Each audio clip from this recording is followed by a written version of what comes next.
Hey there besties, welcome back to our channel. Today we're going to continue the recap of the manhwa like husband like son. Don't forget to hit that like button and subscribe if you enjoy the video because it really helps our channel grow. Thanks for tuning in. Let's get started. Sophia Tang knocked gently on the door to Marco Jian's study. "Come in," he said, his voice muffled slightly. She entered quietly holding a tray with a bowl of porridge. "I made you some porridge since you haven't eaten tonight," she said softly, her concern evident in her voice. "The butler mentioned that your gastrointestinal system isn't very well." Marco gestured for her to leave the tray on the desk. As she set down the tray, Sophia couldn't help but express her thoughts. "Today your attitude towards Romeo reminded me of my past," she admitted, her voice tinged with emotion. "That's why I was a little bit emotional." Marco glanced up from his work, acknowledging her words. She continued, her voice hesitant yet steady, as she shared a part of her past with Marco. "My grandmother was biased towards boys ever since I was a little girl," she revealed, her gaze fixed on a point in the distance as she recalled the memories. "After my mother gave birth to me, there was an implication that made her unable to conceive again. Since then, my grandmother never treated her well." Taking a breath, Sophia recounted another painful chapter. "One day my father brought a mistress and a boy back home," she said quietly, the weight of the memory evident in her words. "My grandmother immediately pressured my parents to get a divorce so that my father could marry the mistress," Sophia continued, her voice tinged with sorrow. "But my mother refused to agree to it." She recounted the difficult times when her grandmother and her father's mistress united against them. "They joined hands to bully us," she said, her tone heavy with the weight of the past. Tragedy struck when Sophia returned home from school one day. Sophia's voice trembled as she continued, recounting the heart-wrenching events. "I was informed by my grandmother that my mother had jumped into a river, claiming she took her own life," she revealed, her eyes glistening with unshed tears. "Not long after, my father had a grand wedding with his mistress," she continued, her voice strained with emotion. "From then on, my father, who already disliked me, started to ignore my existence, allowing my grandmother and stepmother to bully me to their heart's content." Marco walked over to Sophia as he gently wiped away her tears. "Members of the Jian family can bully others, but they cannot be bullied," he said firmly, his voice laced with determination. "If they try to bully you again in the future, you have to retaliate 1,000 times worse. Don't be afraid, I have your back." Sophia nodded, her confidence bolstered by Marco's words. "Okay," she said, her voice steadier now as she embraced Marco Jian, grateful for his support. In a swift motion, Marco Jian gently scooped up Sophia. "What are you trying to do?" she said, surprised as he carried her back to her room. "We're just going to sleep, nothing else," he assured her, his tone calm and comforting. Marco's eyes caught her proposal on the system. Marco maintained his composure as he thought calmly, who knew that this little girl is not just good at cooking, she's good at making proposals too. The next day at the office, the manager announced, his voice carrying authority. "Everyone, let's go for the meeting. We have to settle the proposal today no matter what." As the team prepared to head to the meeting room, Sophia realized she couldn't find her USB drive.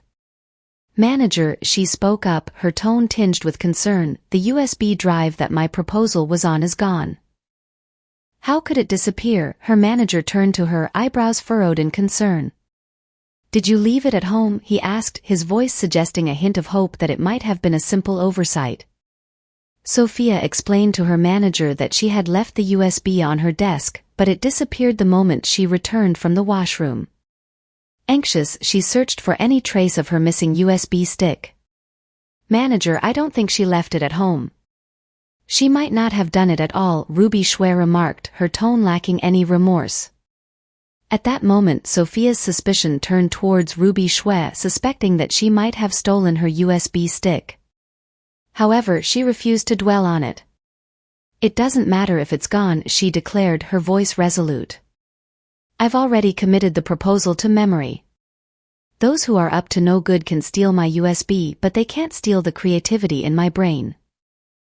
With determination, Sophia asserted her resilience in the face of adversity. Now in the meeting room, Marco Jian called for the start of the presentations. "I'll go first," Ruby Xue declared confidently, taking charge of the moment. She proceeded to share her proposal, titled The Deep Blue Sea, referring to the projected work displayed on the screen. Sophia was taken aback, her shock evident as she realized that Ruby Xue not only stole her proposal but also claimed it as her own. Marco remained silent but angry, his gaze fixed on Ruby Xue as she continued to elaborate on the stolen idea. "Sir Manager, that's the gist of my proposal," Ruby concluded, offering a respectful bow as she wrapped up her presentation. "I believe that we'll be able to achieve great results if we follow this plan." Internally, Ruby seethed with anger as she reflected on Sophia's stolen proposal. "I didn't expect Sophia's proposal to be so good," she admitted to herself.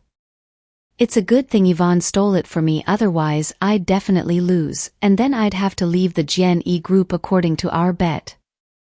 Panic gripped her as she realized the stakes. "No, I need this lucrative job. I can't leave, never," she resolved inwardly, determined to maintain her position within the company. "Ruby, is this your proposal?"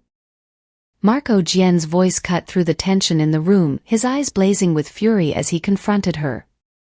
Ruby felt a pang of fear as she realized the CEO seemed to be onto her. "No, that's not possible," she thought desperately, trying to maintain her composure. "Calm down, don't mess things up myself." Attempting to conceal her nervousness, Ruby replied, "Yes, sir," her voice strained as she forced herself to appear composed. "Good, very good. Do we have any other proposals?" Marco Jian's question hung in the air, his gaze sweeping the room.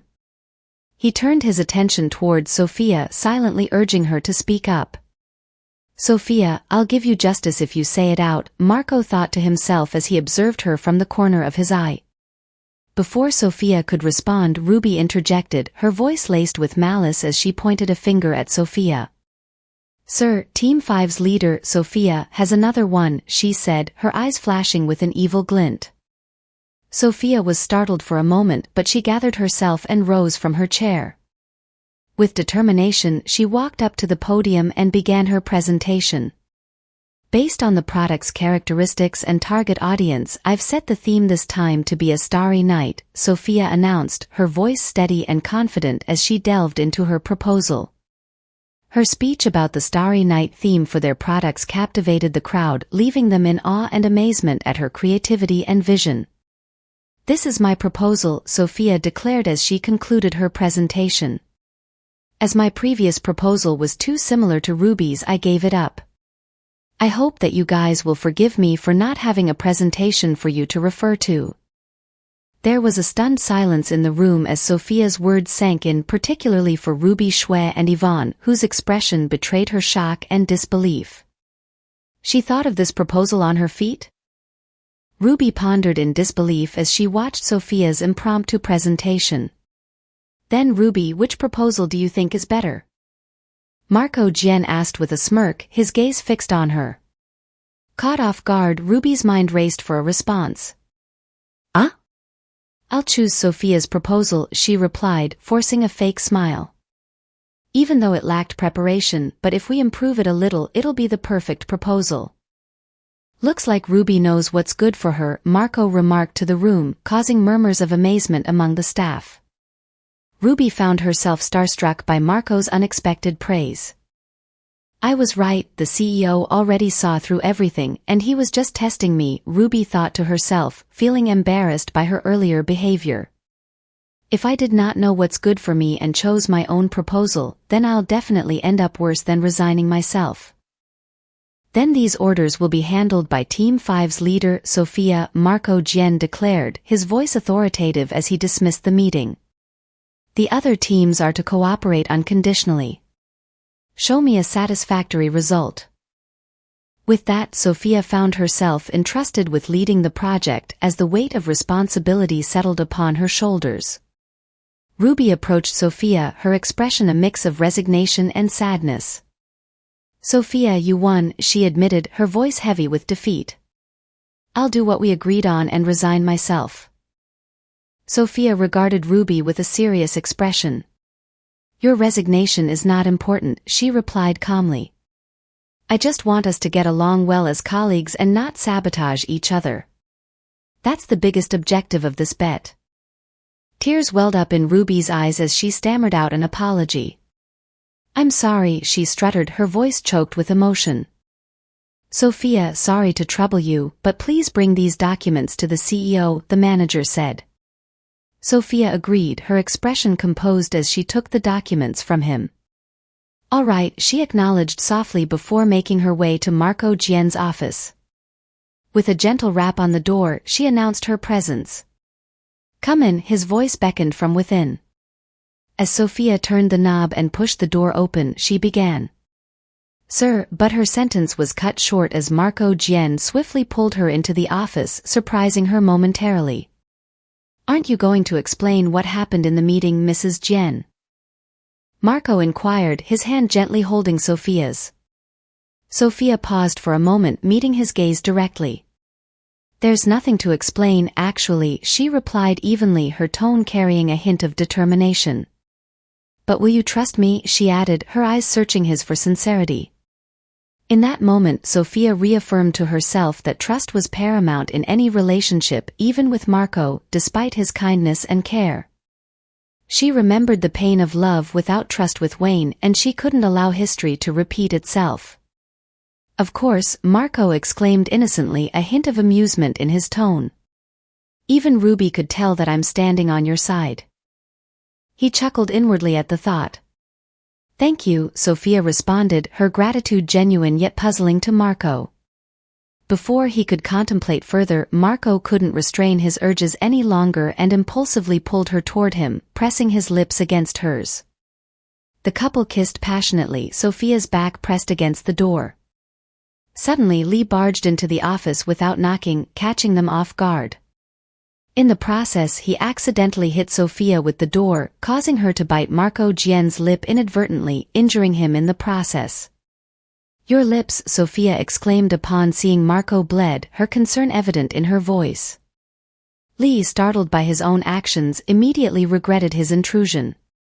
Oh no, why are they making out behind the door, he thought anxiously, realizing he had disrupted the moment. Fear crept in as he imagined the repercussions of his actions. He's bleeding on the lips, I'm going to get fired, Lee fretted internally, overwhelmed with worry about facing consequences from his boss. Marco, noticing Lee's distress, tried to diffuse the tension. You came in to let me see you fall into a daze, he asked casually, trying to lighten the mood despite the awkward situation. Sir, Lee stammered, his voice still tensed from his earlier mistake. The name list for the company's yearly gala dinner has been set, however, your partner was miss you from the planning department. Should we pick a new partner now or? Sophia couldn't help but wonder if Marco would choose her instead. No, Marco Jien responded firmly, his decision clear. Just go according to the plan, he instructed Lee, dismissing any further discussion on the matter. Lee, hesitating to say something else, was cut off by Marco Jien's decisive words. Do you have anything to say? Marco asked Lee, his tone measured. I understand, sir, Lee responded respectfully. I'll be leaving now. With a nod, he took his leave, sensing the conversation was over. That's right, I'm just a small employee, what was I thinking of? Sophia murmured to herself, feeling a twinge of jealousy. Marco, noticing her sad expression, addressed her directly. Are you disappointed, Miss Jien? He inquired gently. Sophia hesitated for a moment before stammering no. In that case, Mrs. Jien, you should get back to work, Marco stated calmly, redirecting her focus. Yes, Sophia replied quietly as she left Marco's office. As she made her way back to her own office, Sophia found herself wondering about the kind of beauty Miss Yu possessed. Upon reaching her office, Sophia was taken aback when she saw Miss Yu engaged in discussion with her colleagues. No wonder you're Miss Yu, Ruby Shui remarked delightfully. You're always the one standing beside the CEO every year. That's right, your skin's so good, Ivonne chimed in. It's just a matter of time before you're the wife of the CEO. Sophia remained silent as she walked past them, not uttering a word. Miss Yu, upon seeing Sophia Tang, approached her. You must be Sophia, she said, acknowledging her presence. Yes, Miss Yu, Sophia replied politely. Why didn't he make you his partner? Miss Yu questioned, her tone tinged with curiosity and a hint of jealousy. The people from the lower level don't know about your identity, but I do. You must have used some unscrupulous tricks to make Marco marry you, Miss Yu exclaimed, her words betraying her envy toward Sophia's apparent luck. Since you know everything, why are you questioning me? Sophia asked, her tone cold and direct. If I had the guts to ask him myself, would I need to come ask you? Miss Yu retorted angrily, her frustration evident in her tone. Sophia pretended not to hear her, choosing to focus on her work instead. Miss Yu couldn't shake off her confusion. Why didn't Marco choose Sophia as his partner, she mused to herself. If it's because she has a low position, then he wouldn't have married her either. She realized she didn't fully understand Marco Jian's choices. Sophia looked at Miss Yu, her expression somber, before finally speaking. It's because I'm not as beautiful as you, not as presentable as you, not as knowledgeable as you, she admitted softly. It'll only embarrass him if he brings me along. Are you satisfied? Sophia's words were tinged with sadness as she addressed Miss Yu, her insecurity laid bare. Humph. At least you know yourself, Miss Yu said with a hint of pride in her voice. Just then someone approached with a message. Miss Yu, your dress for the gala dinner is ready. Do you have time to try it on? The person asked. Of course, Miss Yu responded confidently. I'm the only one in the whole company who has the right to wear the customized dress made by the CEO's designer from France, she added, her tone brimming with pride as she closed her eyes momentarily. Where's Sophia? Miss Yu asked in amazement, noticing Sophia's absence. She left earlier while you were talking with your eyes closed, someone informed her. On the day of the gala night, Sophia opted to stay at home with little Romeo. Sweetie, why don't you join Daddy at his gala dinner? Little Romeo inquired innocently. That's because your daddy has someone going with him, Sophia explained gently, trying to avoid any further questions from her son. Bad daddy, he has a wife but he's still bringing another woman out, little Romeo exclaimed, his eyes filled with fury as he expressed his disappointment in his father. Sweetie, don't you want to go? He asked Sophia, seeking her agreement. No, but your daddy doesn't allow us to go, Sophia replied, gently running her hand over little Romeo's head in a comforting gesture. But I want to go, little Romeo insisted, his determination evident in his voice. It's okay, we can think of a way to go, he added with a mischievous grin, already plotting a plan in his mind. Uncle, I really want to go to the gala dinner tonight, come bring us over. Otherwise, I'll tell Grandma that you're cheating girls to sleep with you again, little Romeo's voice was firm, tinged with a hint of threat. Please my lord, spare me this time. If anything goes wrong because I brought you over, your dad will be furious, his uncle pleaded, desperation creeping into his tone. Humph. Fine, if you won't take me, I'll go myself, little Romeo's voice carried a threat. Okay, I'll pick you up this afternoon, his uncle finally relented, a tone of resignation evident in his voice. Little Romeo flashed a satisfied smile and gave a thumbs up to Sophia, signaling that his call had gone well. Later that afternoon, Romeo hurried Sophia as his uncle arrived, his glamorous and handsome features reminiscent of his brother, Marco Jian. Hello, I'm Mike, he said, extending his hand to shake Sophia's. She reciprocated the greeting with a smile, introducing herself in return. Uncle, stop wasting time, let's go, little Romeo demanded impatiently. Wait, do you have a gown, Miss Tang? Mike inquired, turning his attention to Sophia. No, I don't, Sophia replied. Hang on, Mike said, stepping aside to make a phone call. Stylist, bring me a red ankle-length gown now. The measurements are 85, 56, 92, he instructed, stunning Sophia with the accuracy of his measurements without even measuring her. There's no need to be shocked, sweetie.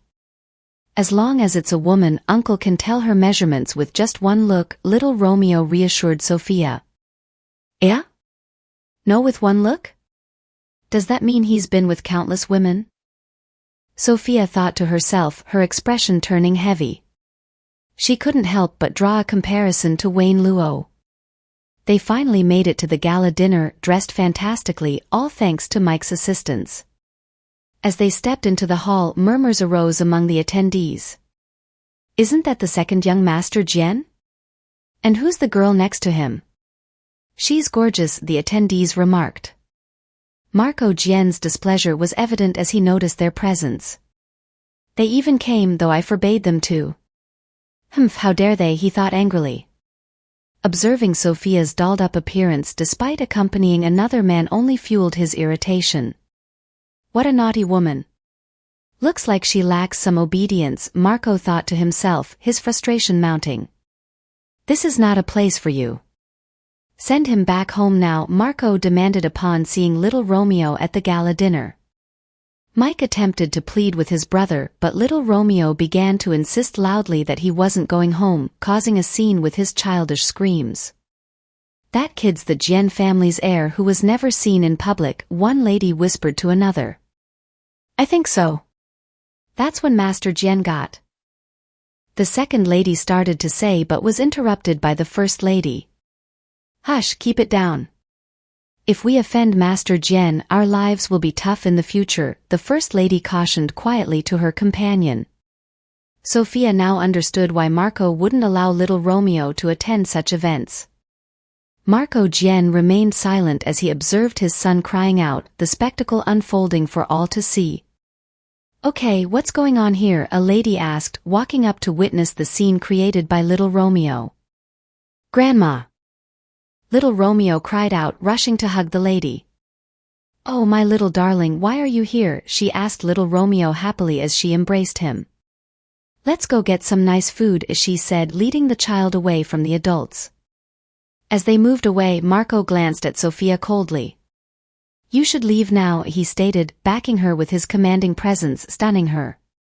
Angered by Marco's coldness, Sophia turned to leave with frustration evident in her demeanor. Miss Tang, Mike called out to her. I'm fine, you guys go ahead. I'll be heading back first, Sophia said angrily before storming out of the dinner. Amongst the crowd, Wayne spotted Sophia walking out, her expression clearly upset. Sophia, he called out, running to her and reaching out to hold her hand, halting her movement. Wayne, let go, she demanded. I won't let go. Marco obviously doesn't care about you.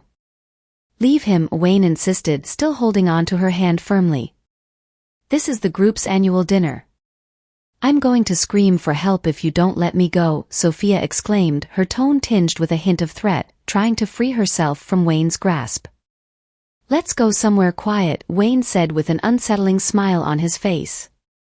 Wayne, what are you trying to do? Sophia asked almost immediately, her voice tinged with fear as she sensed his intentions. Without warning, Wayne seized Sophia, covering her mouth with his hand to prevent her from screaming. Do?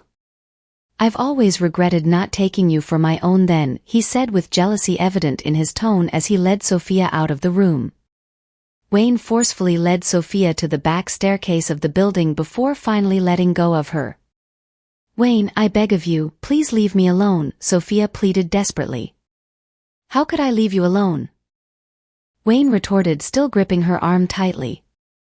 With a sudden movement, he tore Sophia's dress, causing her to cry out in distress.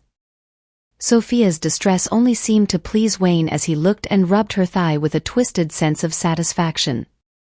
In desperation, Sophia leaned towards Wayne, sinking her teeth into his shoulder.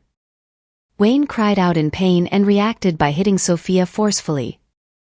Damn woman, he shouted as Sophia staggered from his shove, losing her footing and tumbling down the stairs. With a sickening thud, Sophia's head struck the hard floor, rendering her unconscious. Sophia? Wayne called out, his voice filled with concern, though his actions had caused her fall. Let's see how you run now. That's what you get for resisting me. Wayne taunted Sophia, his voice laced with malice as he shook her, feeling no remorse for his actions. Does it hurt? He asked, his tone mocking as Sophia lay unconscious. Sophia? No. You vicious woman.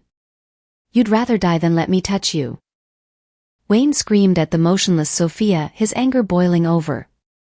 Baby, I'm booking all of you for myself tonight, someone called out from upstairs, their voice carrying a sinister undertone. Someone's coming, Wayne thought immediately, panic coursing through him. I can't let anyone see that I've caused Sophia's death, he muttered to himself, hastily dropping her body on the floor and fleeing the scene. Meanwhile, Mike stood at the top of the stairs with a woman he had just met. Oblivious to what had occurred below, they were engrossed in their own world, unaware of the tragedy that had unfolded at the bottom of the stairs. Second young Master Jen, you're so impatient. Can't you wait until we go somewhere more comfortable? The lady asked, teasingly. It's all your fault, baby. You're so charming that my soul's attracted, Mike replied, his tone smooth and charming. Why is there a person lying over there? The lady exclaimed, suddenly noticing someone on the floor. Oh no! Someone is dead, she shouted in alarm upon realizing that Sophia was lying lifeless on the ground. Michael Jean was engaged in conversation with a lovely woman at the gala dinner, gracefully holding a glass of wine. Suddenly Mike intervened, calling for Michael's assistance urgently. Mike quickly guided him to another room where Sophia lay unconscious. I found her at the stairwell injured, so I brought her here and fetched you, Mike explained calmly. Isn't she the wife that Marco just married? What's going on? Michael Jean inquired upon seeing Sophia. Wife? When did Marco get married? Why wasn't I informed? Mike asked, surprised. You must be mistaken, Mike responded, incredulous. Ever since Marco developed his allergy to women from Sonia. Mike was saying before being interrupted by Michael, who grew impatient. Enough of this nonsense, get Marco here immediately, he ordered firmly. Marco Jien stood calmly in the gala dinner, unaware that he had caught the eye of a woman who admired his appearance. Master Jien is quite handsome, she mused to herself, contemplating saying hello to him. However, before she could approach him, Mike rushed into the hall and forcefully ushered Marco away, telling him about a life-threatening situation. Marco was left bewildered as Mike led him away. The woman observed Marco Jien's departure with curiosity, pondering if Mike's actions of preventing him from interacting with other women meant something more. She wondered to herself, could Second Master Jien be harboring feelings for me? Meanwhile, in the VIP resting room where Sophia was laid, Marco Jien was struck with disbelief at the sight before him. What's happening here? Marco demanded, his voice filled with anger as he observed his wife's head being bandaged, his expression tense. We're not certain about the cause of her injuries, but Second Master Zhong discovered her, Michael Zhong explained calmly. Fortunately, her injuries don't appear to be severe.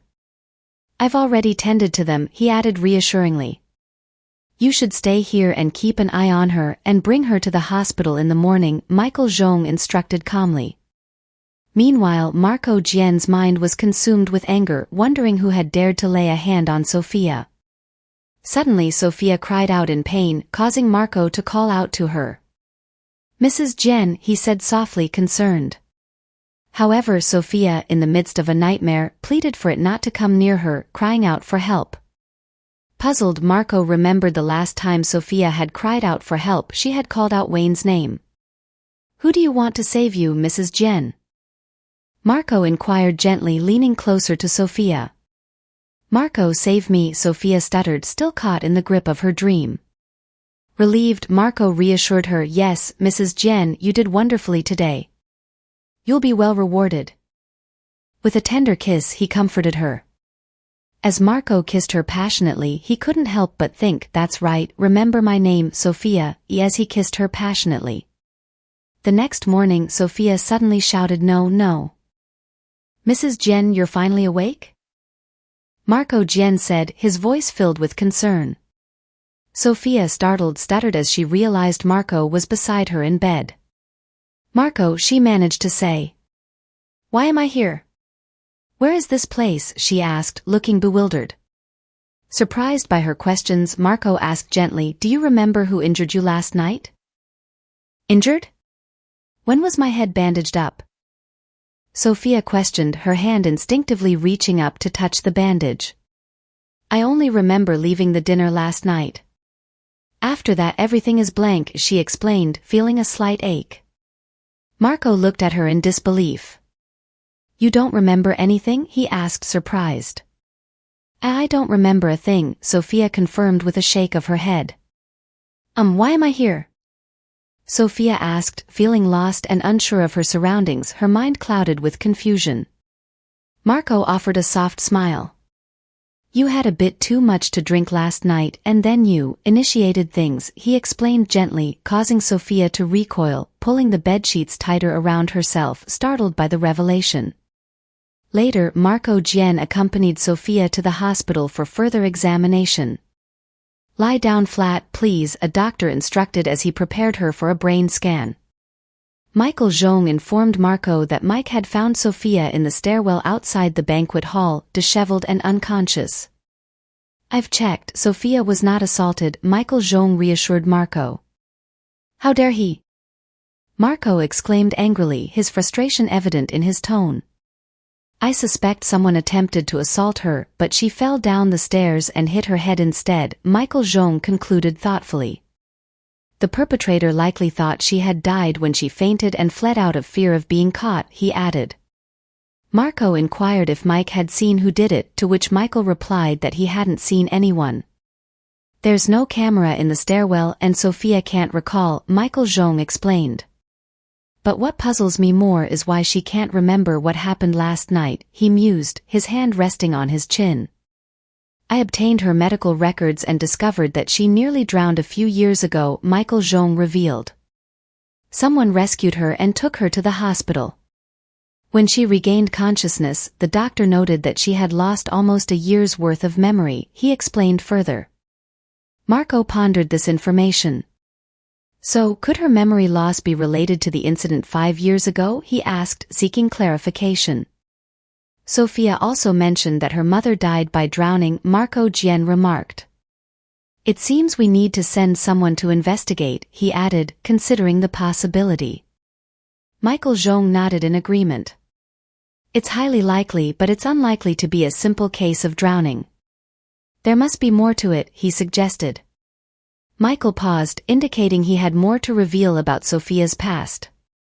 "Thank you, doctor," Sophia said gratefully, expressing her appreciation to the doctor who had run tests on her as she approached the door. "From her medical records it appears that 5 years ago she gave birth to a boy," Michael said, breaking the silence. "Marco Jian, how do you plan to address this?" Sophia wondered uncertainly as she eavesdropped on their conversation, recalling Marco's previous indifference when discussing similar matters with friends. "So?" Marco responded casually, seemingly unfazed by Michael Zhong's revelation. Michael was shocked. "You don't mind?" he asked, taken aback by Marco's nonchalant attitude. "Mind what?" "I have a 5-year-old son myself, don't I?" he questioned, his tone reflecting his lack of concern. Michael nodded in realization. "No wonder you're Master Jian," he remarked finally, understanding Marco's perspective. Meanwhile, Sophia listened in, feeling a sense of relief and happiness at Marco's reaction. "I'm done with my checkup," Sophia exclaimed happily as she ran towards Marco Jian. "Let's go, Michael will send us the report," Marco instructed her, prompting a confused shout from Michael Zhong. As Sophia held hands with Marco, she couldn't help but feel a warmth spreading within her. "Oh no, it seems I've fallen for this man," she thought to herself. "After you, Mrs. Jian," Marco said politely, reaching to open the car door for Sophia. "Thank you," she replied with a grateful smile as she stepped into the car. Watching them, Michael Zhong couldn't help but notice Sophia's allure to Marco. He felt a glimmer of hope stir within him. Perhaps, he mused to himself, Sophia could help him move on from the pain of losing Sonia. As the car pulled away, Sophia arrived home to an enthusiastic welcome from little Romeo. "Sweetie, you're back. I missed you so much," he exclaimed, his excitement palpable. I missed you too, Sophia said warmly as she reached out to embrace little Romeo. However, before their embrace could fully form, Marco swiftly intervened, whisking Sophia away from little Romeo's reach. Disappointed, little Romeo's anger was evident. Marco, I won't talk to you anymore, he cried out, hurt by Marco's actions. How dare you call me by my name? Are you itching for a beating? Marco retorted angrily, his frustration evident. Don't treat him like that all the time, Sophia interjected calmly, addressing Marco. Her words carried a gentle reprimand, reminding him to be more considerate of little Romeo's feelings. Is Mrs. Jen blaming me? Marco inquired, his anger evident as he held on to Sophia. Let go of me, I'll go console him, Sophia replied gently, indicating her desire to comfort little Romeo. Turning to Nanny Zhang, Marco then asked about the preparations. Nanny, are the dishes I requested for Madam's cognitive health ready? He inquired. Yes, young master, they're ready, Nanny Zhang confirmed. Starting today, make sure she has them included in all 3 meals, along with evening snacks, Marco instructed, emphasizing the importance of consistency in Madam's diet. What? Sophia exclaimed. I can't believe Marco is suggesting this. How foolish does he think I am? She felt a surge of frustration at the idea of being forced to eat excessively due to Marco's instructions. The thought alone made her feel nauseous. Externally she maintained her composure, but internally Sophia couldn't help but resent Marco's decision, finding it both unnecessary and misguided. Sophia gently placed the bowl on the table after finishing her nourishing soup. Can we please stop with this nourishment? She pleaded with Marco. I feel like I'm going to be sick if I have to keep drinking it.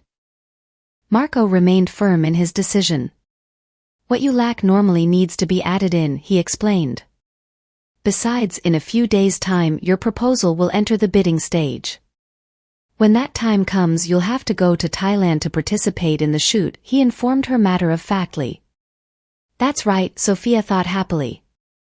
I won't have to drink this nourishment soup when I'm in Thailand. However, Marco quickly intervened, tempering her excitement. Don't be so happy, he cautioned. You can't skip any meals.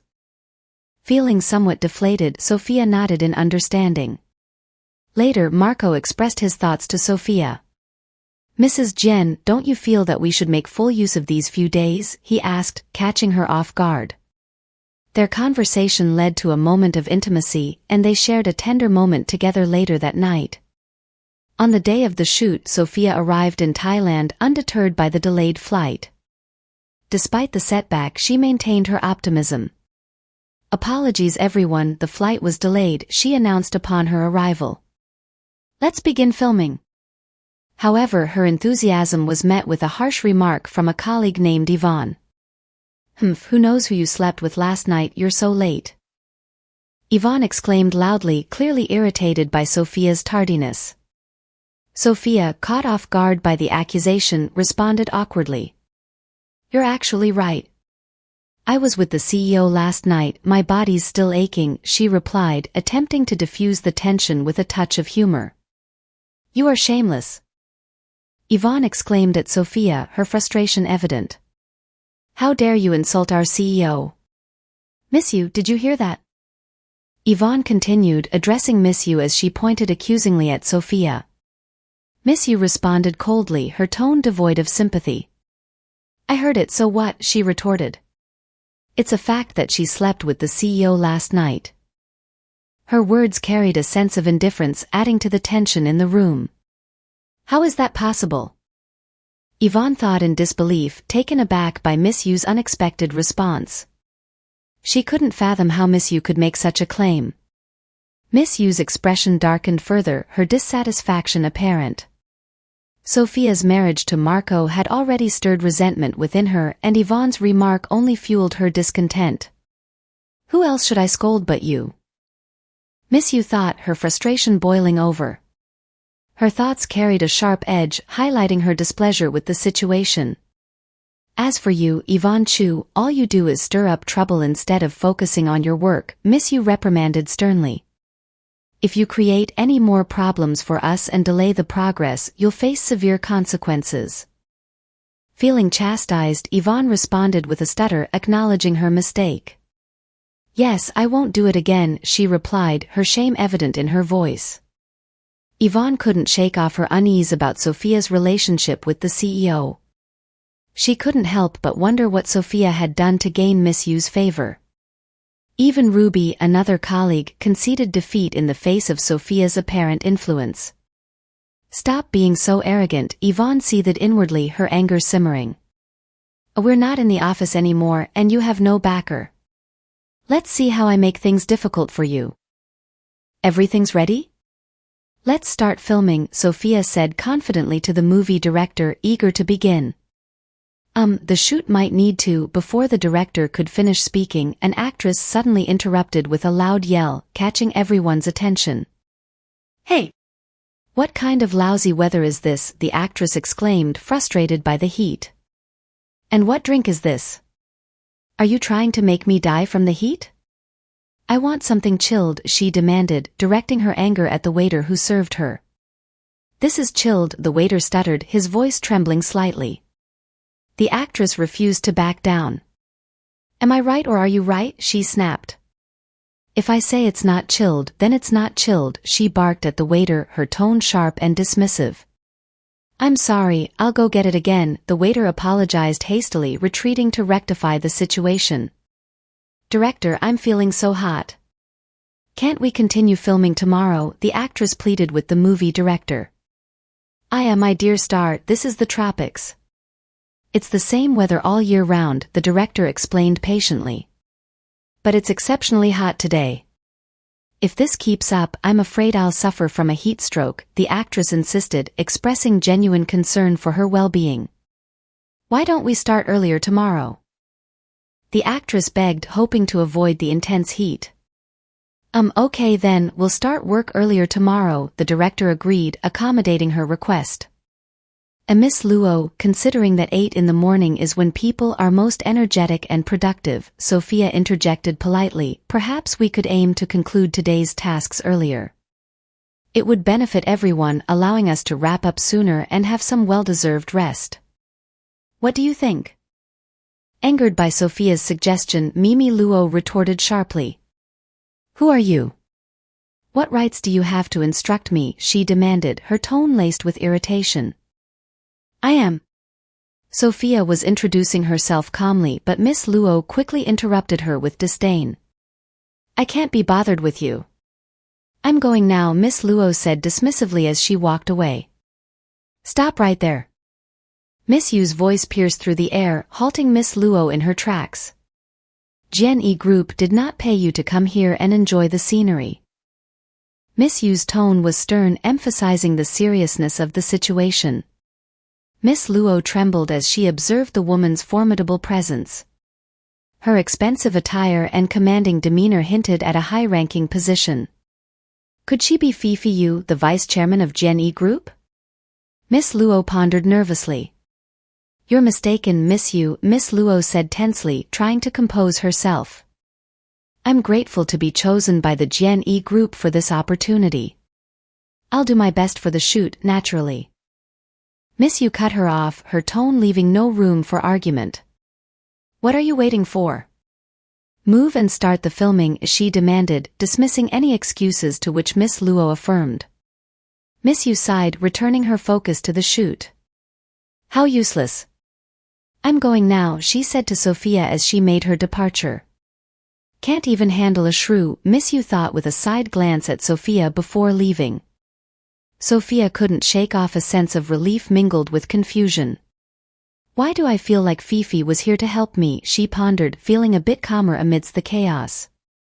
Unfortunately, the shoot did not go well. The director expressed his frustration, addressing the assembled crew. Who are all these people you've brought? Do they even know how to film an advertisement? He demanded, expressing his disappointment. They've made me lose all my feelings for the shoot, Miss Luo exclaimed dejectedly as she walked away from the shoot. If this goes on, how long before today's shoot ends? She muttered in frustration. Please calm down, the director cried out, trying to salvage the situation. He turned to address another actress who was obviously performing very well.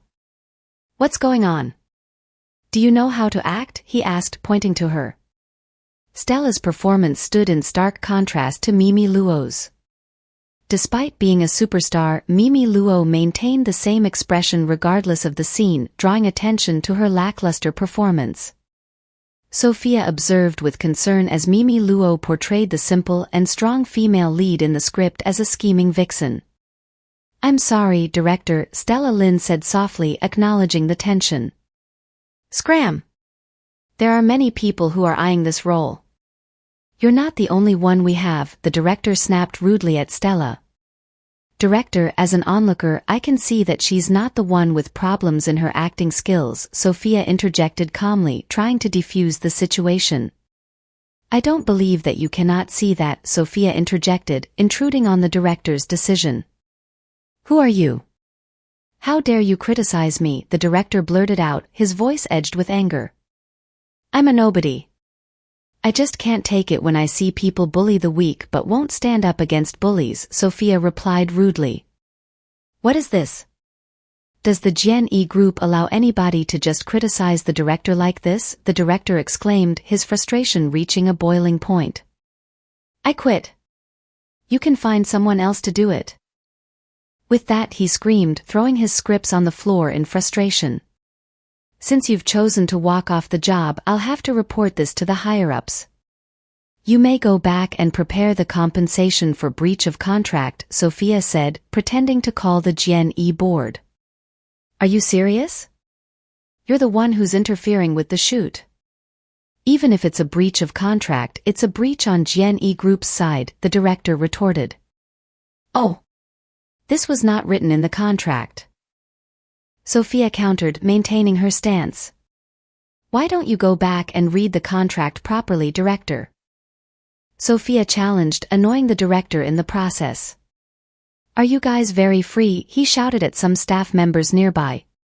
Yes, director, they replied nervously. Hurry up and get Mimi here.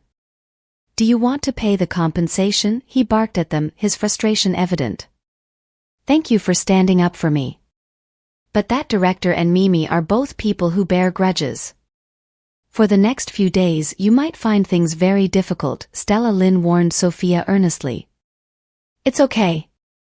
I won't have any contact with them after this job, but I might have implicated you, Sophia replied, expressing her concern for Stella Lin's potential involvement. My relationship with Mimi has always been rocky. Even if you don't stand up for me today, she'll still find faults with me anyway, Stella Lin confided in Sophia. No matter what, we have to learn to protect ourselves.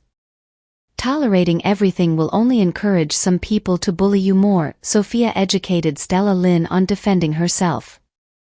You're right, Stella replied, thanking Sophia for her advice. Director, I can continue to film if you want, but I want a change in personnel, Mimi Luo said dejectedly to the director, expressing her discontent. My dear Miss Luo, it's not easy to find temporary actresses. Why don't you be the bigger person and not hold it against her, the director suggested, attempting to diffuse the tension. Isn't there a ready-made one? Other than her, I won't act opposite anyone else, Mimi Luo declared, pointing at Sophia with determination. Sophia was taken aback by Mimi Luo's words, surprised that she was being considered as a substitute actress. Fine, I'll do it, Sophia said with bold resolve. You should not have agreed to it. She must be trying to find an opportunity to take revenge on you. Stella Lin warned Sophia, concerned for her well-being. Don't worry, I'll be fine, Sophia reassured her, offering her assurance. During the shoot, the director directed, all right everyone, for the 5th scene today, the female lead slaps her best friend to wake her up after seeing that she has abandoned herself to despair. Ready? Action, the director announced loudly. Are you stupid? So what if you're dumped by a love rat? Will the earth stop spinning because you're not with him anymore? Mimi Luo said to Sophia as they acted their roles. Fine, since you're abandoning yourself to despair, I'll slap some sense into you today. About to slap Sophia, Mimi Luo's hand froze as Sophia swiftly retaliated, delivering a resounding slap to Mimi Luo's cheek, reddening it with her palm. Mimi Luo was stunned by Sophia's unexpected reaction. "Oh no," the director cried out, alarmed by the unexpected turn of events. "Why did you slap me?" Mimi Luo demanded angrily, her hand clenched in the air. "Isn't it written in the script?" Sophia replied innocently, feigning ignorance of her role. "Oh, I thought I was the one supposed to slap. I'm so sorry, I got it wrong," she apologized, trying to diffuse the tension as Mimi Luo was extremely angry. Sorry, my bad. I promise I won't get it wrong this time," Sophia replied, stuttering. "Read the script properly," Mimi Luo scolded Sophia. Scene 5, Cut 2, Action, the director called out as the scene was set for another shoot. "I'll slap some sense into you today," Mimi Luo said, raising her hand high to hit Sophia. However, Sophia dodged swiftly, causing Mimi Luo to lose her balance and crash to the floor. "Oh! Miss Luo, what's wrong?" Sophia asked, concerned. I'm done for today," Mimi Luo exclaimed, her face marked with bruises from the fall, indicating her distress. Vice Chairman Yu, Sophia actually hit Mimi during the scene where she's supposed to be slapped. Several of us, including myself, observed it, Ivonne reported to Miss Yu, hoping for disciplinary action against Sophia. "This incident has caused quite a stir, and I believe a demotion is warranted," Ivonne muttered to herself. "Did Sophia strike you?" Miss Yu inquired calmly. "No," she responded firmly. "Good, well done. At least you didn't embarrass Gen-E group," Miss Yu reassured Sophia, prompting Ivonne to feel confused by the sudden shift in accusations. Vice Chairman Yu, Sophia struck Mimi and disrupted the shoot, resulting in significant losses for the company, Ivonne informed Miss Yu. So the team lead of the planning department for Gen-E group is expected to tolerate being bullied by others. Miss Yu responded sharply. Ivonne stuttered, trying to express her thoughts, but Miss Yu interrupted her.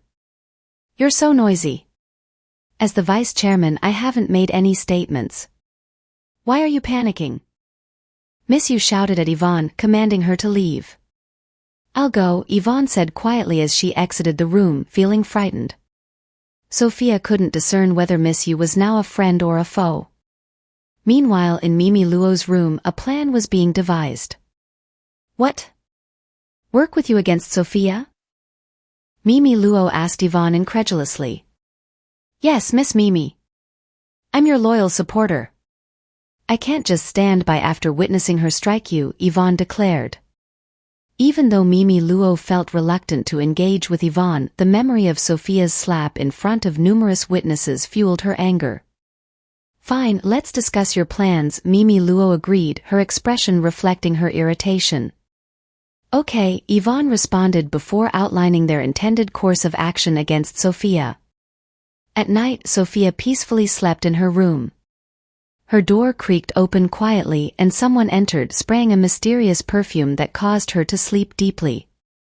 A hand lightly traced around Sophia's neck, triggering a momentary image of Wayne strangling her neck before she abruptly woke up from her slumber. Startled, she found herself surrounded by water. Sophia was on a raft in the middle of the ocean, still dressed in her nightwear. "What is this place? What's happening?" Sophia questioned herself, bewildered. "I was sleeping in my room on the bed. How did I end up here?" She realized she wasn't dreaming as the cold seeped into her bones. "I have to try to reach shore. Otherwise, I'll freeze to death even if I don't drown," Sophia thought, shivering uncontrollably. Her clothes were soaked through from the water. In the darkness of the night, Sophia found herself stranded in the middle of the ocean, with no knowledge of how far the shore lay or which direction her hotel was in. "Am I going to die here like this?" Sophia asked herself, tears streaming down her face. She pondered whether Marco would search for her now that she was gone. Imagining Marco Jian's disapproving face, she imagined his voice chastising her.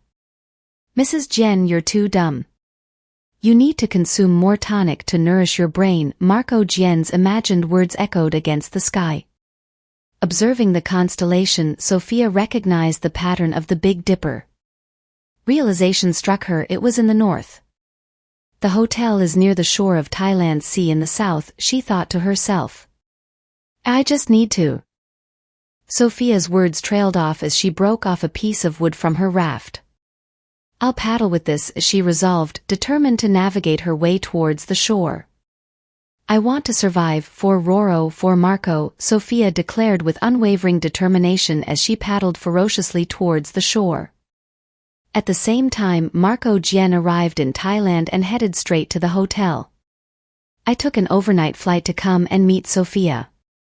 She must be very surprised, Marco thought happily as he approached Sophia's room. The doors open, Marco thought, surprised. Entering Sophia's room, he discovered that she wasn't in bed. Where is she? He mused, feeling a sense of urgency. Fifi, wake up, as he rushed to Miss Yu's door and banged on it. Marco? What's wrong? Miss Yu asked, attempting to inquire about Marco's presence in Thailand, but she was interrupted as Marco grasped her arms, demanding, Where's Sophia? Why are you asking me about your own wife?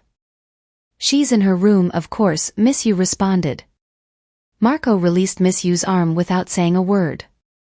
Marco Gien, don't overreact. I love you and I'm willing to help, but I'm not obligated to watch over your wife, Miss Yu said, but Marco remained silent and unaffected by her words. There's nobody in her room and her shoes are still there, Marco stated, his expression cold. What? How is that possible? It's already 2 in the morning, Miss Yu exclaimed, feeling scared. Could someone here have kidnapped Sophia? Marco Gien thought, his expression tinged with fear, which in turn alarmed Miss Yu. In the hotel lobby, everyone was gathered in the middle of the night, puzzled by the unexpected summons. What's happening? It's past midnight, a staff member exclaimed. Why did the chairman ask us to gather in the lobby? Another staff member murmured, echoing the confusion. I'm so sleepy, another staff member added, expressing the sentiment of the group. Marco Gien sat on a couch with his head slightly bowed. Sophia has disappeared, he announced loud enough for everyone in the lobby to hear. What? Sophia is missing? Someone exclaimed in disbelief. Who's Sophia? Another staff member asked, puzzled. She's the one who confronted Mimi earlier today, right? Another staff member whispered, their confusion evident. Ivonne and Mimi Luo were worried amidst the crowd, fear flickering in their eyes as they wondered if their actions had been uncovered. Anyone who provides information about Sophia's whereabouts will be rewarded with a promotion, a raise, and an extra 5 million as a bonus, Marco Gien declared, his voice filled with seriousness. 5 million? The crowd erupted in astonishment. Wow! Is he serious? Ivonne whispered in disbelief. Master Gien is exceedingly generous in his efforts to locate Sophia, another staff member remarked. I'll only give you 15 seconds. After that the offer won't be valid, Marco Gien added firmly. Ivonne wore a suspicious expression, her mind racing with thoughts. Sophia was so deeply asleep that she didn't even see me. I just need to provide some leads. There's no proof it was me, Ivonne thought, feeling tense. Ivonne, don't be impulsive, Mimi Luo thought. Here, Chairman, I know where she is, Ivonne suddenly cried out, raising her hand and catching Marco Gien's attention. Oh my God, Ivonne, are you an idiot? Mimi Luo thought as she cried inwardly. Chairman, I know where Sophia is. Ivonne exclaimed as she pushed through the crowd to reach the front. Mimi Luo muttered to herself with disdain, Ivonne. Lead the way, Marco Gien ordered, a menacing glint in his eyes. Ivonne complied, guiding Marco Gien and others towards the seaside. Chairman, over here, she said, her tone urgent. I saw from my room that someone placed Sophia on a plank and allowed the waves to carry her away. She pointed in the direction where Sophia's raft had drifted. But it's been a few hours, Ivonne began, implying the possibility of Sophia's demise, but she was cut short by a cry for help from the darkness. Someone was paddling towards them. It's Sophia's voice, Ivonne exclaimed almost immediately. Sophia was nearing the shore, but exhaustion had taken its toll. She couldn't hold on to the plank any longer. With a weary slip, Sophia fell into the water. Sophia! Marco Jen screamed, immediately diving into the sea. Marco, Miss Yu shouted, her fear palpable. Why are you still standing there? Help him quickly! Miss Yu screamed at the two guards standing next to her. If something happened to Marco, you won't be able to pay for it even if you had 100 lives. As Sophia struggled in the water, her mind echoed with Marco's name. Then, suddenly, she felt herself being pulled into his arms as they both emerged from the water, drenched. Sophia, wake up! Marco Jen urged, his voice filled with concern as he held her close. Marco? Sophia uttered softly. Is this an illusion after death? She asked him, her voice barely audible. The king of hell thought that you're too dumb. That's why they didn't want to accept you, Marco teased Sophia, his tone light-hearted. Sophia chuckled inwardly, recognizing Marco's characteristic sharp tongue. His tongue is so vicious, it must be Marco, she thought to herself. Why are you here? Sophia asked Marco Jen, her curiosity evident. I'm here to settle a debt with you. Marco said to her with a hint of playfulness. Eh? You know that I screwed up today's filming so quickly. Mr. Jen, before you punish me, can I flatter you for a bit?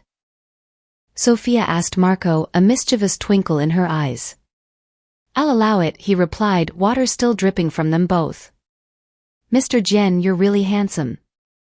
Sophia said, her cheeks flushing slightly as she touched his cheeks. Marco, don't catch a cold, Miss Yu said, covering Marco Jen with a blanket, concern evident in her voice. He pulled it off, wrapping Sophia with the blanket. Back to the room, Marco said as he carried Sophia in his arms, startling the watching crowd. What are you guys looking at?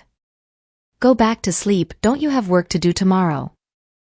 Miss Yu scolded everyone, her tone tinged with growing anger as she just watched Marco. The bathwater is ready, go take a bath, he instructed Sophia, to which she simply agreed. Who was trying to harm you? Marco asked Sophia after she entered the bathtub to have her bath. I don't know either, I woke up in the middle of the ocean, Sophia replied. Not pressing for more answers, Marco Jen got up. Take your time, Mrs. Jen, he said before taking his leave. Where are you going? Sophia questioned, a hint of curiosity in her voice. You can't bear for me to leave, Marco asked, teasing her and causing her to blush. That's not it, Sophia protested innocently. Then try not to drown yourself again, he teased her with a smirk. Is it impossible for this man to say something nice, Sophia sighed. But as she reflected, she realized if this man hadn't appeared in time tonight, I might have really drowned, causing her cheeks to flush as she watched her hero depart. Outside, a guard approached Ivonne, offering her the check as promised. Thank you, Chairman. Ivonne exclaimed gratefully. You're really a man of your words, Ivonne said cheerfully as she received the promised compensation. As they entered the room, Mimi Luo couldn't help but wonder why Marco Jen had asked her to accompany them as well. Are you happy? Marco Jen asked her suddenly. Yes, I am, Ivonne replied, a bit taken aback by the question. Good, then it's time for you to give me a satisfactory explanation, Marco said with a serious expression. Explanation? Ivonne asked, confusion evident in her voice. Voluntarily causing harm or attempted murder, which would you choose? Marco asked, his gaze turning deadly as he fixed it on Ivonne, startling Ivonne. Mimi Luo was shocked as well. Chairman. What are you talking about? We were in our rooms at that time. We didn't cause any harm to Sophia, Ivonne stuttered nervously. That's right, Ivonne was really in her room, Mimi Luo said, coming to Yvonne's defense. So it's really the two of you, Marco Jen said with a grin, his tone ominous. The two ladies were visibly shaken to their cores as they've both been seen through. Chairman, we're sorry, we won't do it again. Please let us go this time, they pleaded, bowing to Marco. Why didn't you think of letting Sophia go when you tried to harm her? Marco asked, his anger palpable. Sorry, we were just trying to teach her a lesson, making things difficult for her, Mimi Luo confessed, her voice filled with remorse. We didn't expect things to become so serious. We really didn't mean it. Please let us go just this once, Ivonne pleaded earnestly. Then, which of you is the mastermind behind it? Marco Jian asked, stunning both ladies with his question. It's Mimi, Ivonne said almost instantly. It's Ivonne, Mimi Luo said almost instantly, pointing the blame at each other. Marco Jian remained silent as they accused one another. Master Jian, she's framing me. She was the one who approached me to work together and get back at Sophia. Mimi exclaimed. Ivonne responded fiercely, I didn't frame you. I merely planned to let Sophia sleep on the beach.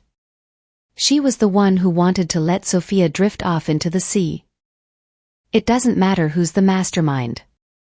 You can argue about it in prison together under the charge of attempted murder, Marco Jian said coldly. Ivonne pleaded desperately. No, Chairman. I have parents and kids to look after. I can't go to jail. I'll return the check to you. Please don't put me in jail. Mimi Luo felt increasingly frightened as she pondered, how did this happen? Even if I agree not to pursue the matter. Sophia and the law might not be so lenient towards you too, Marco said with a grin. Ivonne, almost in tears, responded, we'll go apologize to Sophia now and beg for her forgiveness. As long as she forgives us, we'll do whatever she says. Marco nodded as he said, that depends on your sincerity. I'll get Sophia here now. Both ladies assured, yes, don't worry Chairman, we'll definitely show her our sincerity. In Sophia's room, she was asleep but appeared to be having a nightmare. Sophia? Is she having a nightmare? Marco Jian mused upon seeing Sophia's troubled expression as she slept. Don't be afraid, I'm here, Marco Jian thought, comforting her in his arms. In Sophia's dream, she saw Wayne holding a knife. Even if it's just your body, I want you by my side, he said, his intention clear as he moved to stab Sophia. She instinctively tried to block the attack with her hand. Almost immediately Marco Jian appeared, intervening and saving Sophia by slashing Wayne with the knife. He then extended his hand for Sophia to take. Sophia, still asleep, turned over and hugged Marco Jian affectionately, puzzling him. Drawing closer to him, which led to an unexpected intimacy. As they became entwined, a lingering confusion remained. It was a nightmare just moments ago, how did it escalate to this, she wondered as he ravished her. The next day Sophia jolted from sleep as she saw Marco sleeping peacefully beside her. He is so handsome, she thought as her face flushed. Wait, that wasn't a dream last night, she thought. What is it? Is Mrs. Jian trying to take advantage of me early in the morning, he asked teasingly. That's not it, she said as she tried defending herself. I'm up, she said, getting up from the bed. Wash up and come with me, he said softly to her. Where are we going so early in the morning, she demanded. Meanwhile, as they both came out of their room, she saw Ivonne and Mimi kneeling. Sophia, we're sorry. Please forgive us for our actions yesterday, both pleaded as they bowed to her. Ivonne and Mimi, she thought. Stepping into the room, Sophia asked. Forgive what? Didn't you two sleep last night? She noticed the girls looking sleep-deprived as they were forced to wait the whole night. Ivonne confessed. Last night, we sneaked into your room and drugged you so that you wouldn't wake up. Then we worked together. So it was you last night? Sophia asked, shocked. Why, she demanded. Because you humiliated me yesterday, Mimi Luo stated. Ivonne came at the right time to ask me to work with her, she added. Sophia sighed while saying, I can understand Mimi's motive. Turning to Ivonne, Sophia questioned. I just can't figure out your motive. We haven't had any differences between us and my position at work doesn't pose any threat to you at all. Why do you hate me so much? Ivonne felt a surge of anger, thinking. Sophia, you're still acting dumb, with no remorse for her actions. As Sophia observed Ivonne, she couldn't shake off the suspicion. This is the look of jealousy. It's the same as Sarah. Could it be? Sophia wondered with confusion. Could it be that you're secretly in love with the chairman? Sophia asked Ivonne. The chairman is perfect. There's no one in the company who doesn't have a crush on him, Ivonne said, playing with her hair flirtatiously. Sophia shook her head. No, it's not the chairman. You're in love with the manager. You and the manager. Sophia hinted. No. It's not. We're not, Ivonne said, flustered and fearful as she stuttered. Sophia became convinced it was the manager. I don't know why you'd have a misunderstanding about me, but there's nothing between me and the manager. You should be jealous of the manager's wife or his mistress. Sophia shouted angrily. Shut up. Stop spouting nonsense here, Ivonne said, shaken, realizing her secret was exposed. If the manager found out about the matter today, then he'll definitely not have anything to do with me anymore, Ivonne thought in fear. Sophia spoke firmly. Ivonne, let me tell you one last time. There's nothing between me and the manager at all. Don't try to accuse me of something that's not true. I won't pursue the matter this time, but if there's a next time, I'll definitely not let you off, she said, forgiving Ivonne.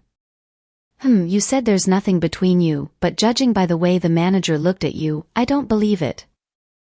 Ivonne thought, skeptical of Sophia's words. What a useless woman. I wanted to give her an opportunity to get back at them, who knew she'd be so soft-hearted and just let them off like this. Looks like I have to step in myself, Marco mused with disappointment. Secretary Zhang, send out a notice now. All the companies under GNE Group, as well as our cooperating partners, are not to employ Yvonne Chu ever again. Also, fire the planning department's manager with immediate effect as well. If his private life is so filthy, we can't expect any decent work from him.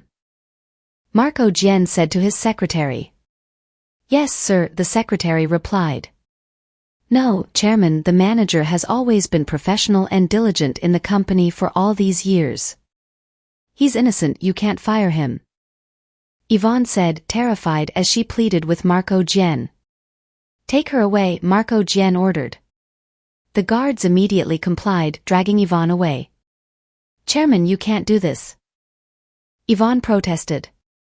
Sophia, this is all your fault. I hate you. I'll definitely not let you off, Yvonne swore vehemently as they carried her out forcefully. Sophia remained silent, overwhelmed by the situation. Master Jian Mimi Luo began before being interrupted. Secretary Zhang, please disseminate the directive that GNE Group will enforce a ban on Mimi Luo effective immediately. Any involvement with her in film projects aside from adult films will be considered a violation of GNE Group's policies, Marco Jian instructed calmly. Yes, Chairman, Secretary Zhang acknowledged before carrying out the order. A what? Master Jian, please, Mimi Luo pleaded as she knelt before him. Consequently, the agency implemented a complete ban on Mimi Luo. Following Sophia's recommendation, her acting partner, Stella Lin, assumed the leading role in the advertisement this time as per Marco's instructions. After a successful shoot in Thailand, they returned home. At the Jian's manor, Sophia remarked wearily, we're finally home, slipping off her shoes. Phew, business trips can be exhausting, she added, heading straight for the bathroom for a shower. Suddenly she felt a cold touch causing her to scream. She turned to find her husband, Marco Jian, standing there. What? What are you trying to do? She exclaimed in surprise. I want you, Marco said, his tone romantic. But I'm really very tired today, Sophia told him honestly. So? Marco Jian asked with a playful smile. How about tomorrow? Sophia asked, her words stuttering as she blushed. Without speaking further, Marco kissed her as the shower continued running. You said it yourself, Marco said excitedly. Blushing even more, Sophia couldn't help but thought, did I just dig a massive hole for myself? The next day Sophia leisurely made her way to the office, a soft tune escaping her lips. Abruptly she was interrupted by a voice calling her name from behind. Sophia. The sound of her name was followed by an unexpected embrace from behind. Startled, she turned to find Wayne standing there. Wayne? Sophia's surprise was evident in her voice. Let go of me, she demanded, struggling to break free from his hold. No, I won't, Wayne insisted, his grip firm. Sophia reacted by hitting him with her elbow. Wayne cried out in pain, finally letting go and rubbing the spot where Sophia had struck him. Sophia was shocked as she saw how disheveled Wayne looked. He reminisced about the night at the gala party when he had left her. Afterward he scoured through all the news in the city, anticipating reports of her demise. Yet to his surprise he found no such news regarding Sophia. It was then that he realized she had merely fainted, not perished. Wayne shouldered the burden of blame for his impulsive actions and the near-fatal repercussions for Sophia. Seeking solace, he resorted to daily drinking to dull his pain. Reflecting on his behavior, he thought, after that I lingered near the GNE group every day and waited for a week until you finally appeared. With this recollection weighing heavily on his mind, Wayne contemplated the consequences of his actions. What happened to me is not important. I'm here to apologize for what happened that day, he said sincerely, his tone laced with remorse. What happened that day? Whatever. It's all in the past, Sophia stated firmly, though she winced slightly from the pain in her hand caused by hitting Wayne. From now on we don't owe each other anything, and I hope you won't dwell on the past, she continued, her tone resolute. Also, I'm no longer the Sophia who was at your beck and call. If you dare touch me again in the future, Marco will take drastic measures against the entire Luo family, she warned him with a cold, unwavering look. That's right. You just need to give the word and I'll be destroyed. I understand that very clearly now, Wayne admitted solemnly. I hope you won't disturb me again. Goodbye, Sophia said firmly, walking away from Wayne. As she reached the entrance of the GNE group, Sophia halted abruptly when someone rushed to meet her unexpectedly. I finally found you, sister. Please, let's not fight over Wayne anymore. Sarah exclaimed as she ran to meet Sophia. Sophia was taken aback. What? My God, did the two of you plan to ambush me together, she thought, unable to believe she was encountering the two most troublesome people in her life on the same morning. Sarah Tang, you need to make things clear. When have I ever fought with you for a man? Sophia demanded, puzzled. Aren't you tired of doing this all the time, she wondered. Sarah Tang's eyes welled up with tears. That's because I'm pregnant with Wayne's child, but... She confessed, her voice almost breaking as she recalled informing Wayne of her pregnancy. Abort it. Find someone to settle it yourself. I've been very busy recently so I can't accompany you, Wayne told Sarah coldly, handing her $5,000. Sarah was taken aback. What did you say? Wayne. How can you be so heartless, she asked him in desperation. Despite her anguish, Sarah vowed silently, Wayne Luo, I'll definitely make you marry me. As she knew she couldn't reveal the real reason to Sophia. But Wayne is unwilling to marry me because of our relationship as sisters. But my sister, if you talk to him, I'm sure he'll marry me. Sarah Tang pleaded with Sophia.